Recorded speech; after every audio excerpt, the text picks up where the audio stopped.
नमस्कार। लोकमंच वक्ता लाइव में फिर आप सभी का एक बार फिर स्वागत है।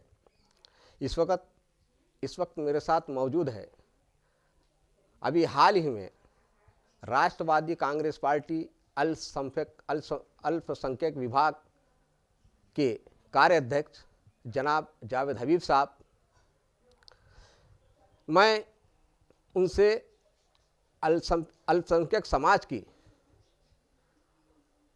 अल्पसंख्यक समाज को सरकार की जानिब से मिलने वाली योजनाओं और अल्पसंख्यक समाज को राज्य सरकार द्वारा किन किन योजनाओं के मार्फत उनका सामाजिक, शैक्षणिक और आर्थिक विकास किया जा सकता है, इस बारे में मैं अभी जानना चाहूँगा। लेकिन इससे पूर्व मैं आपको ये बताना चाहता हूँ कि अभी हाल ही में देश की जनता ने राष्ट्रीय एकता, अखंडता, समृद्धता का पर्व मनाया है, अर्थात गणतंत्र दिवस का 72वीं वर्षगांठ मनाई है। जिस देश की जनता के कांधों पे पिछले 7 सदियों से जिस गणतंत्र का भार था, आज उसी जनता को आज किसी कारणवश, किसी वजह से, किसी षड्यंत्र के वजह से उनको भ्रमित किया जा रहा है, उनको आतंकित किया जा रहा है। लेकिन आज ये मैं बताना चाहूँगा कि जनता ये है कि अपने फंडामेंटल राइट्स को अच्छी तरीके से जानती है और वो अपने अधिकारों को भुनाने के लिए सड़कों पर भी आ गई है। तो जावेद हबीब साहब, आपका स्वागत है। सबसे पहले मैं आपसे ये जानना चाहूँगा कि आपकी पार्टी ने जो आपके ऊपर जो जिम्मेदारी सौंपी है, आप उसका निर्वाह कैसा करेंगे? आपका बहुत बहुत धन्यवाद। आज राष्ट्रवादी कांग्रेस पार्टी ने मुझे जो जिम्मेदारी दी है, मैं राष्ट्रवादी कांग्रेस पार्टी की स्थापना से लेकर अब तक अल्पसंख्यक समाज के विभिन्न पदों में, अल्पसंख्यक विभाग के विभिन्न पदों में कार्यरत रहा और अल्पसंख्यक विभाग के लिए या अल्पसंख्यक समाज के लिए, उसमें विशेषकर मुस्लिम समाज के लिए हर वो कोशिश, हर वो आंदोलन, अभियान हमने छेड़ा। आज जो पद मुझे मिला है, ये महाराष्ट्र के 1.5 करोड़ मुसलमानों का प्रतिनिधित्व करने का पद मुझे मिला है। उसके लिए मैं पार्टी का तहे दिल से आभारी हूँ, शुक्रिया अदा करता हूँ। आपने जैसा कि सवाल किया है कि आप अल्पसंख्यक समाज के लिए, तो देखिए कि मैं सरकार में शामिल, हमारी पार्टी है और मैं एक पार्टी का पदाधिकारी हूँ। राष्ट्रवादी कांग्रेस पार्टी ने अल्पसंख्यक समाज को अब तक जितना भी दिया है वो संतोषजनक है। मैं ये नहीं कहता कि पूरा पेट भर दिया है, लेकिन अब इसके बावजूद भी कुछ चीज़ें हैं जो हमें सरकार से मनवानी पड़ेगी और हम उसको मनवाने के लिए राष्ट्रवादी कांग्रेस पार्टी अल्पसंख्यक विभाग द्वारा आंदोलन के तहत सरकार को जागरूक करेंगे और वो फ़ायदा हम अपने समाज तक पहुंचाने में सक्रिय करेंगे, हमारी पूरी टीम को। तो मैं ये जानना चाहूँगा कि जो माइनॉरिटी डिपार्टमेंट जो है राष्ट्रवादी कांग्रेस पार्टी का, पिछले यानी काफ़ी ये प्रचलित है कि यानी जो आपके जो राष्ट्रीय अध्यक्ष है, उन्होंने अल्पसंख्यक समाज के विकास के लिए अल्पसंख्यक कल्याण मंत्रालय का भी गठन किया है, साथ ही उनने माइनॉरिटी कमीशन का गठन किया है, साथ ही इनका आर्थिक स्तर ऊपर उठे इसके लिए मौलाना आज़ाद आर्थिक विकास महामंडल का भी गठन किया है। तो आप ये योजनाएं जो लागू हुई है, इसके पहले भी आपकी पार्टी जो थी वो सत्ता में थी, आज भी सत्ता में है, किसी कारणवश पिछले 5 साल से नहीं थी, तो अब तक के यानी क्या समझते हैं आपने कि यानी समाज का जो माइनॉरिटी में जितने भी जातियां आती है, जो धर्म जो आते हैं, उनका आपने कहाँ तक के अपलिफ्ट करा है, उनको उठाया है, उनका विकास किया, और क्या अभी यानी विकास करना और बाकी है? अब देखिए, इसमें अल्पसंख्यक समाज बोले तो अल्पसंख्यक समाज में केवल मुस्लिम समाज नहीं आता। अल्पसंख्यक विभाग में भी मैं देखता हूँ कि एक माइक्रो माइनॉरिटी डिपार्टमेंट है और हम वो, जैसा हम अभी मेजॉरिटी में अपने आप की माइनॉरिटी के उत्थान की बात करते हैं, तो कहीं तो भी हमको अपने माइनॉरिटी के अंदर में माइक्रो माइनॉरिटी पर भी कॉन्सेंट्रेट करना पड़ेगा।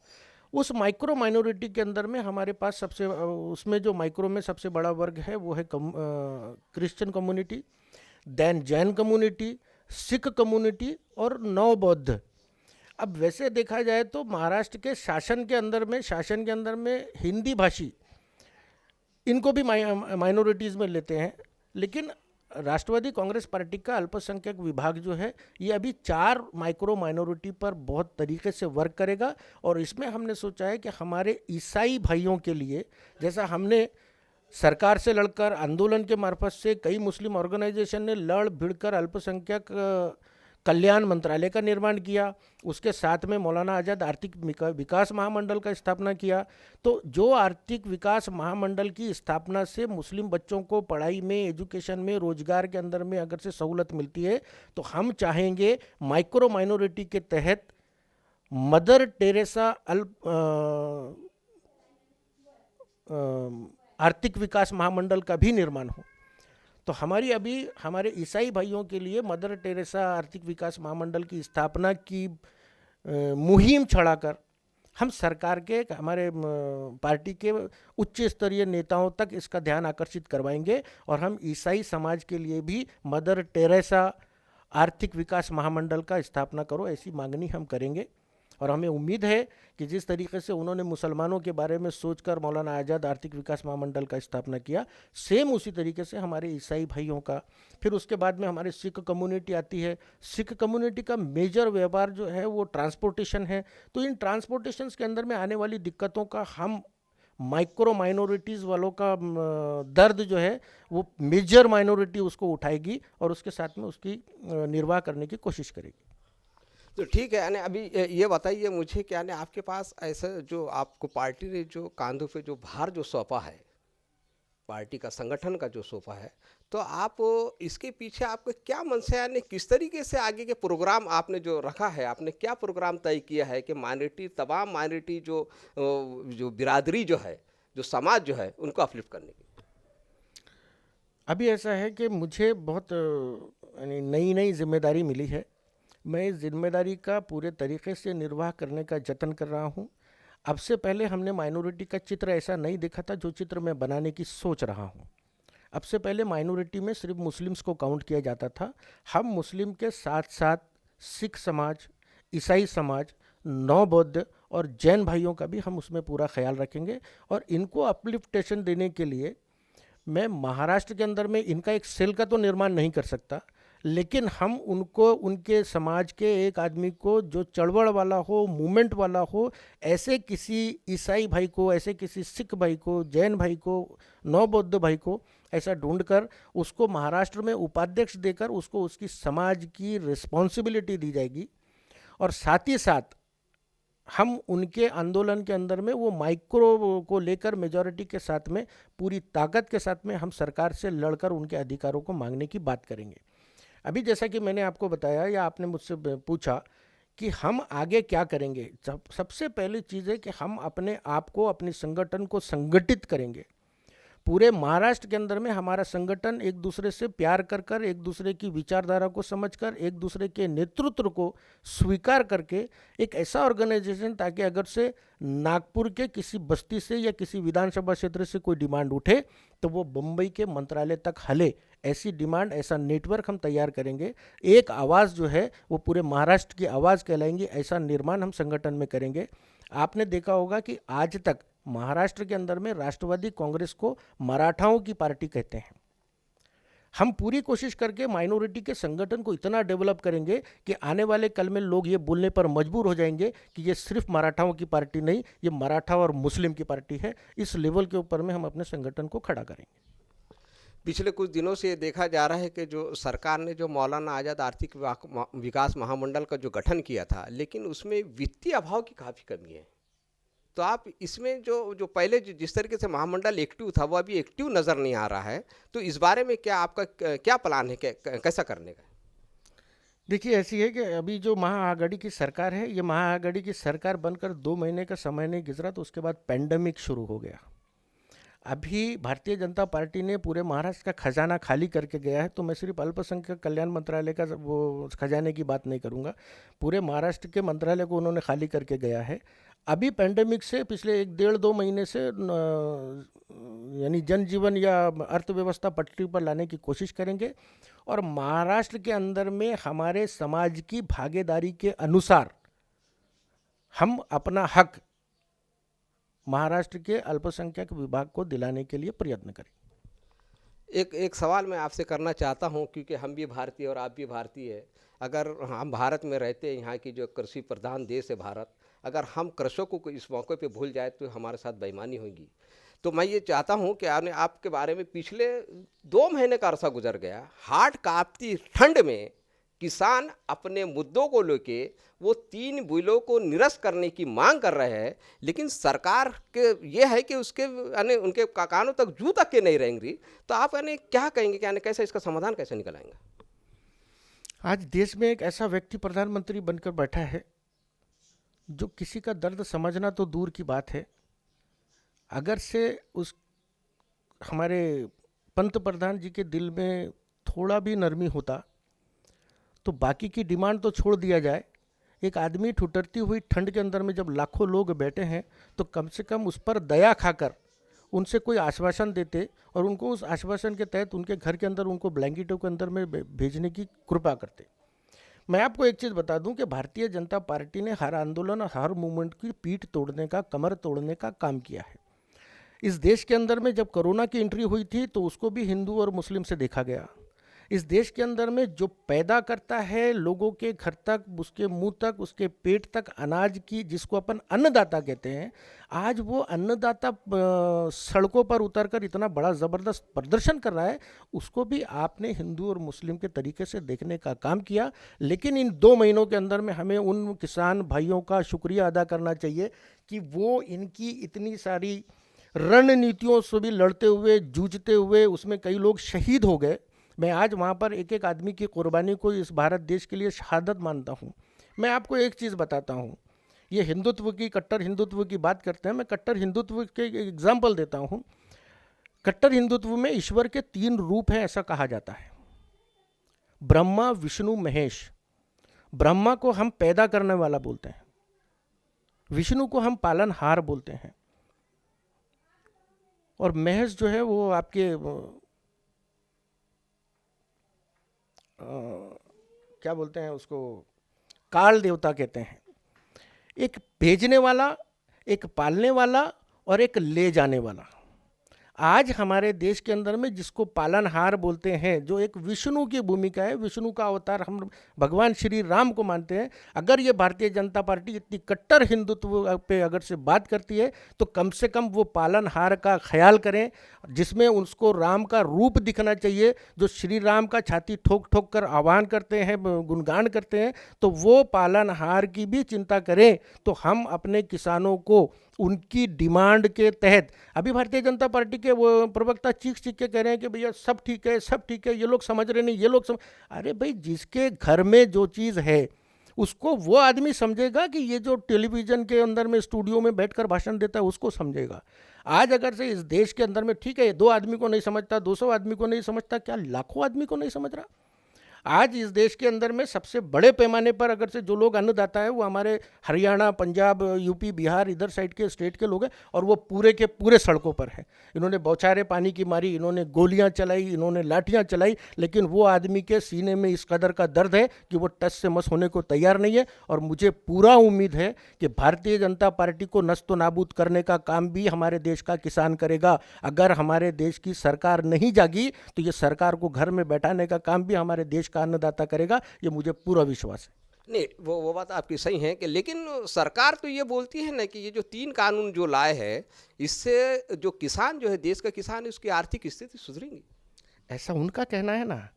आज तो उनके पास में, जैसा योगेंद्र यादव जी हैं, टिकैत जी हैं, इनके पास में 15 मीटिंगें हो गई। आप टेलीविज़न पे बूम आपके सामने आ रहा है, आप बोल दे रहे हो कि भैया हम कर रहे हैं, हम कर रहे हैं, लेकिन जिसके लिए कर रहे हैं उनसे बात करके उनको सेटिस्फाइड करके क्यों नहीं किए?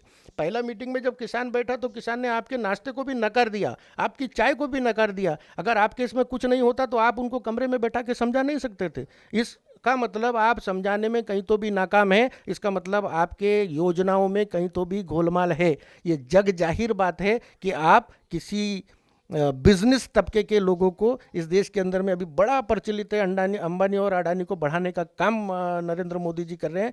तो उन जमाखोरों के साथ में कहीं तो भी सरकार का गठजोड़ है, जिसकी वजह से अन्नदाता जो पैदावार करने वाला है वो परेशान है, और इस परेशानी को ये सरकार समझ नहीं रही है। और केवल एक नहीं, ऐसे किसान के कई संगठन के लोग इनके साथ में 20, 22, 25 लोगों ने मंत्रालय में एक नहीं 10 मीटिंगें किया।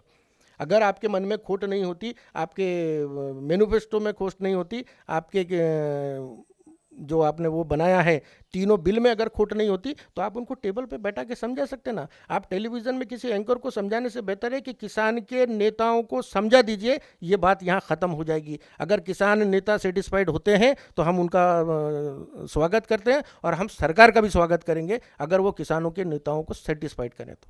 नहीं तो सरकार तो ये चाह रही है कि ना हम सेटिस्फाई करेंगे, लेकिन ये है कि किसान जो संगठन है, जो उनका ऑर्गेनाइजेशन है, किसान विशेषज्ञ जो है, तो जो इस कानून का विरोध कर रहे हैं वो सोल्यूशन नहीं दे रहे ना।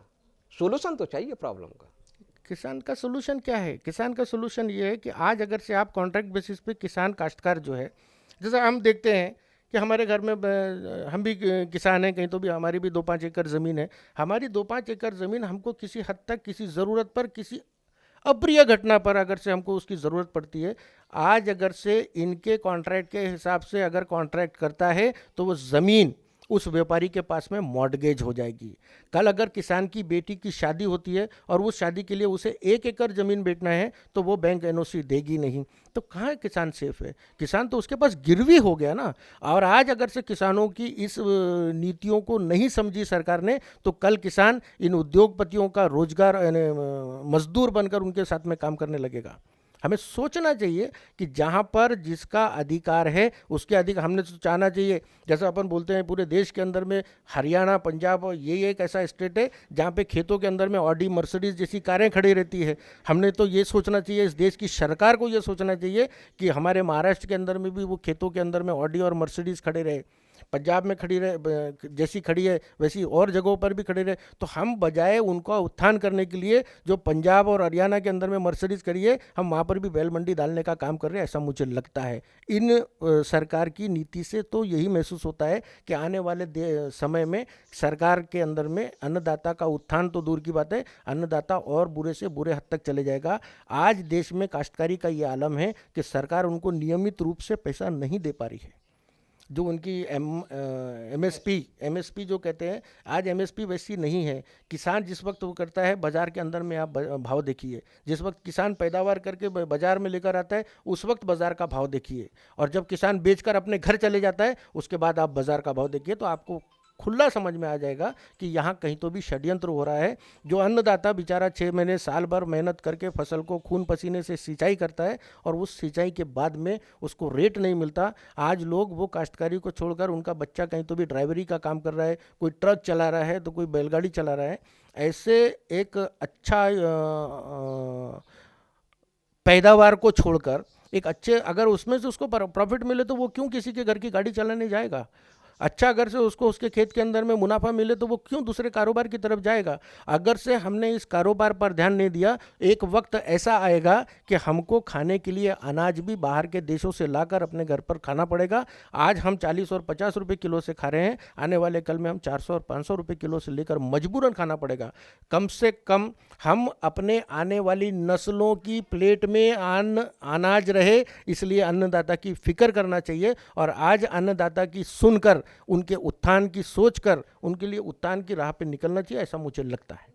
एक आखिरी सवाल आपसे, आपका कहना ये है, शॉर्ट में मैं पूछ रहा हूँ कि जो 3 जो कृषि कानून, जो 3 जो कृषि बिल जो बनाए गए हैं, जिसको कानूनी शक्ल दिया गया है सितंबर में, तो इसको निरस्त करना चाहिए कि सरकार ने, या ये किसान के हित में है या किसानों को नुकसान पहुँचा रहे?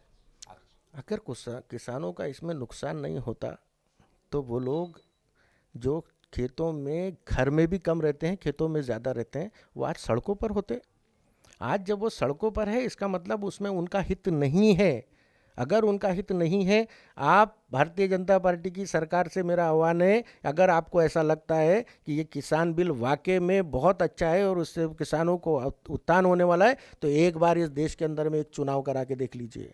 अब चुनाव होगा तो आपको समझ में आएगा कि ये कृषि कानून अच्छा था या बुरा था।